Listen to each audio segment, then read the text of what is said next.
Assalamualaikum warahmatullahi wabarakatuh. Perkenalkan, nama saya Rosida. Saya dari program studi bimbingan dan konseling.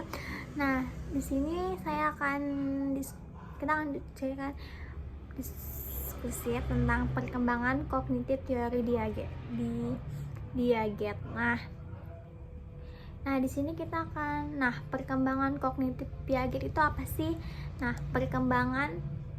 perkembangan kognitif yaitu perubahan yang terjadi dalam aktivitas mental seperti memperhatikan, mengamati, belajar, berpikir, dan mengingat. Epistemologi cabang filsafat yang berkaitan dengan asal-usul pengetahuan untuk mengembangkan ilmu baru yang disebutnya epistemologi genetik, yang didefinisikan sebagai studi eksperimental tentang asal-usul pengetahuan. Nah, di sini kita akan membahas tentang kecerdasan. Suatu bentuk keseimbangan yang menjadi tujuan semua struktur kognitif. Maksudnya itu adalah bahwa semua aktivitas intelektual dilakukan dengan satu tujuan, menghasilkan hubungan yang seimbang atau harmonis antara proses berpikir seseorang dan lingkungan. Nah, keadaan yang seimbang seperti itu disebut keseimbangan kognitif dan proses pencapaiannya disebut ekuilibrasi. Nah,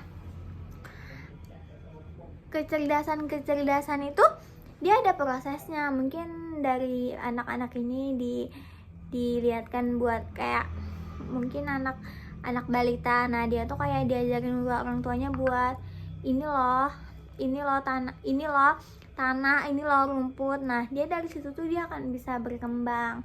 Nah, lanjut kemudian di sini ada Piaget percaya bahwa skema semua bentuk pemahaman diciptakan melalui kerja dua proses intelektual bawaan, organisasi dan adaptasi. Nah, organisasi itu adalah proses di mana anak-anak menggabungkan skema yang ada menjadi skema intelektual yang baru dan lebih kompleks. Nah, misalnya seorang bayi yang memiliki refleks memandang, menjangkau, dan mencengkam segera mengatur skema yang awalnya tidak berhubungan ini menjadi struktur yang lebih kompleks, menjangkau, yang diarahkan secara visual yang memungkinkan untuk menjangkau dan menentukan karakteristik banyak objek menarik di lingkungan. Nah, kan ini ada contohnya nih. Misalnya seorang bayi yang memiliki refleks memandang. Nah, dari pandangannya itu dia akan berubah menjadi menjangkau. Dia tuh pokoknya rasa ingin tahu bayi itu semakin meningkat ya. Nah, kemudian di sini ada tahap perkembangan. Nah, tahap sensori motor, itu sejak lahir hingga 2 tahun. Nah, selama 2 tahun pertama, bayi berkembang dari makhluk refleksif dengan pengetahuan yang sangat terbatas menjadi pemecah masalah yang terencana, yang telah belajar banyak tentang diri mereka sendiri, teman dekat, dan objek serta peristiwa dalam dunia sehari-hari mereka.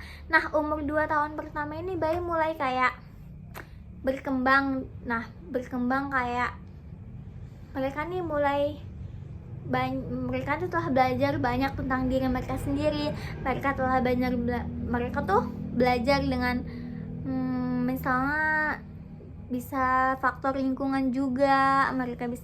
Nah, kemudian di sini ada tahap praoperasional. Tahap ini berlangsung 2 hingga 7 tahun. Nah, mengacu pada pengetahuan bahwa suatu entitas dapat mewakili sesuatu melainkan dirinya sendiri, bahwa wawasan representasional transisi dari balita yang ingin tahu dan melakukan segala hal menjadi anak prasekolah yang kontemplatif dan simbolik ini sungguh luar biasa. Nah, misalnya nih pertimbangan bahwa pertimbangkan bahwa karena anak usia 2 hingga 3 tahun dapat menggunakan kata-kata dan gambar untuk mewakili perasaan mereka. Nah, mereka sekarang cukup mampu merekonstruksi masa lalu dan memikirkan atau bahkan membandingkan objek yang tidak ada lagi. Nah, di sini Mungkin dari umur 2 hingga 3 tahun anak-anak tuh pasti diajarkan buat menggambar atau menulis yang mungkin kita sendiri nggak tahu ya, tapi itu tuh mungkin menggambarkan perasaan mereka, menggambarkan apa yang mereka pikirkan. Nah, biasanya orang tua itu biasanya kayak umur 5, 6. Nah, mereka itu mulai kayak ngajarin anak-anak mungkin dari umur 4 tahun juga ada ya. Nah, dia tuh kayak udah ngajarin kayak huruf abjad, terus juga mengenal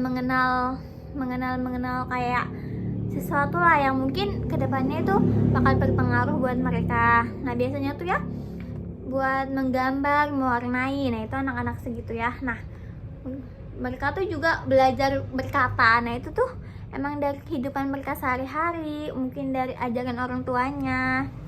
Nah, kemudian di sini ada tahap operasional konkret. Nah, ini nih dari 7 hingga 11 tahun. Pemikiran mengesankan dari anak-anak operasional konkret terbatas karena mereka hanya dapat menerapkan skema operasional mereka pada objek, situasi, atau peristiwa yang nyata atau dapat dibayangkan.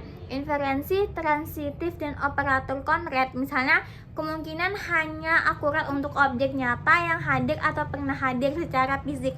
Nah, ini mereka sudah berpikir ya buat nih, bisa dia tuh kayak objek yang nyata, mereka tuh bisa berpikir sekarang. Terus kayak mereka juga bisa berpikir buat yang pernah hadir. Nah, itu tuh secara fisik ya, mereka udah bisa mengenal. Nah, mungkin cukup sekian. Terima kasih. Wassalamualaikum warahmatullahi wabarakatuh.